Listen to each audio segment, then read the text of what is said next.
Cara mengatasi depresi dan kecemasan, yang berikutnya adalah dengan mengubah cara pandang. Berikut langkah-langkahnya. 1.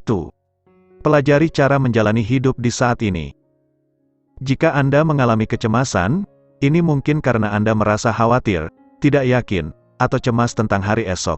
Jika Anda mengalami depresi, mungkin karena Anda masih terus hidup di masa lalu, selalu mengingat-ingat tentang apa yang salah, atau berpikir tentang hal-hal yang menyerang diri sendiri. Kemampuan untuk menghargai kehidupan saat ini bisa berdampak luar biasa bagi hidup Anda. Walaupun tidak mudah, cara ini akan membuat Anda mampu memisahkan antara pikiran dan perasaan.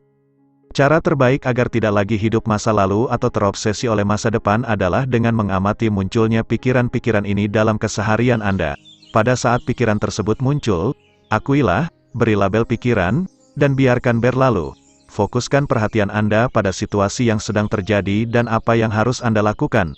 Perhatikan orang-orang di sekitar Anda dan apa yang Anda rasakan pada saat melakukan aktivitas bersama. Dengan cara ini, Anda bisa terbebas dari masa lalu dan terfokus pada saat ini. Tetaplah berusaha sampai Anda bisa mengalami ketenangan pikiran. 2.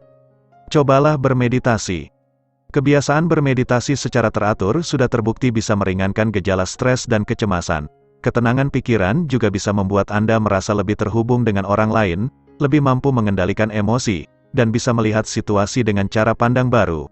Ada baiknya jika Anda bergabung dengan kelompok meditasi di lingkungan Anda. Banyak pusat pelatihan yang mengajarkan meditasi secara gratis dan mengadakan kegiatan mingguan yang terbuka untuk umum. Mulailah berlatih menenangkan pikiran dan bermeditasi setiap hari dengan menyisihkan waktu sejenak untuk memejamkan mata, merilekskan seluruh tubuh, dan memfokuskan perhatian sepenuhnya pada pernapasan Anda. Jika ada pikiran yang muncul, akui dan biarkan berlalu. Semakin sering Anda berlatih, semakin mudah Anda mengalami ketenangan pikiran dalam kehidupan sehari-hari. 3. Hentikan kritik dari dalam diri sendiri. Kritik dari dalam diri sendiri adalah pikiran-pikiran yang menyerang diri sendiri atau melebih-lebihkan sehingga depresi dan kecemasan Anda semakin besar. Kritik dari dalam diri Anda mungkin mengatakan, "Aku sudah gagal," atau "Aku sudah tidak bisa apa-apa lagi," dan merasa terjebak. Kritik ini mungkin juga terkait dengan rasa khawatir atau pikiran-pikiran yang menimbulkan kecemasan sehingga menciptakan efek bola salju berupa pikiran-pikiran yang penuh kekhawatiran. Pikiran ini akan membuat Anda tidak bisa melihat pilihan-pilihan yang ada, merasa tidak mampu atau tidak berdaya, dan selalu merasa khawatir, depresi, atau cemas. Pelajari cara menghentikan kebiasaan mengkritik diri sendiri untuk mengurangi pengaruhnya pada cara pandang dan suasana hati Anda. Agar Anda bisa menghentikan kebiasaan mengkritik diri sendiri, mulailah dengan menyadari munculnya pikiran yang tidak produktif, mengucapkan pikiran produktif untuk melawannya, atau mengucapkan mantra yang terfokus pada kekuatan Anda. Jika muncul pikiran, "Aku sudah tidak bisa apa-apa lagi," dan merasa terjebak, coba buktikan apakah pikiran ini memang benar. Jika muncul pikiran yang memicu rasa khawatir, takut, atau gejala kecemasan lainnya, Anda harus siap melawan kritik ini dengan membuat pernyataan atau kalimat yang mampu meyakinkan diri sendiri, misalnya, "Aku tahu bahwa kemungkinan terjadinya hal ini sangatlah kecil, jadi, tidak ada yang perlu aku khawatirkan," atau, "Semuanya akan baik-baik saja, saat ini aku baik-baik saja dan perasaan ini akan berlalu." 4. Hadapi ingatan yang menyakitkan.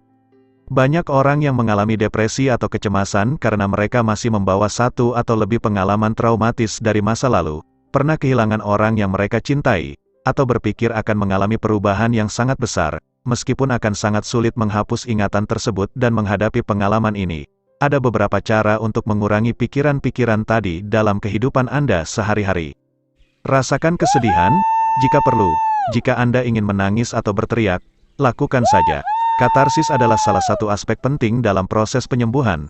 Cobalah mencari kelompok di lingkungan Anda yang bisa memberikan dukungan pada saat Anda sedang sedih. Ingatlah bahwa kesedihan adalah proses yang wajar dan akan melibatkan berbagai emosi yang lainnya. Mungkin ada kalanya Anda akan merasa tidak suka kepada diri sendiri. Namun jika Anda mengalami sedih berkepanjangan setelah kehilangan orang yang Anda cintai, hubungi terapis atau konselor yang ahli di bidang kesehatan mental. Tulislah apa yang terjadi dan apa yang Anda rasakan. Ada bermacam-macam perasaan terkait dengan kejadian traumatis yang biasanya harus diekspresikan agar bisa dipulihkan. kejadian traumatis seringkali harus diungkapkan lagi dan perasaan-perasaan yang muncul karena kejadian ini harus diabaikan. Tetapi cara ini bisa menimbulkan kecemasan dan depresi. Anda bisa menggunakan cara lain yaitu dengan menulis apa yang sebenarnya terjadi dengan jelas dan mendetail.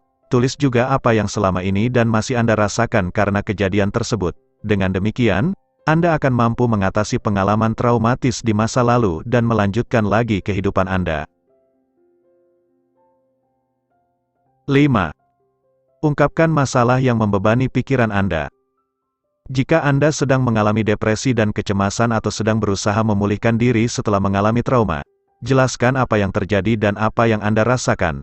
Mengungkapkan masalah akan lebih baik ketimbang menekannya, baik melalui tulisan atau berbicara dengan seseorang yang Anda percayai. Pikirkan juga aspek-aspek yang ada kaitannya dengan kejadian traumatis ini, misalnya cuaca pada saat itu atau siapa saja yang ada di sana. Cara ini bisa membantu Anda mengungkapkan hal-hal negatif terkait dengan pengalaman tersebut. Jika Anda sedang menghadapi masalah karena ingatan tentang pengalaman traumatis di masa lalu, berusahalah mencari bantuan dari seorang profesional untuk menangani pemulihan penderitaan emosional yang disebabkan oleh trauma. Terima kasih sudah mendukung channel ini, jangan lupa like dan subscribe, sampai jumpa.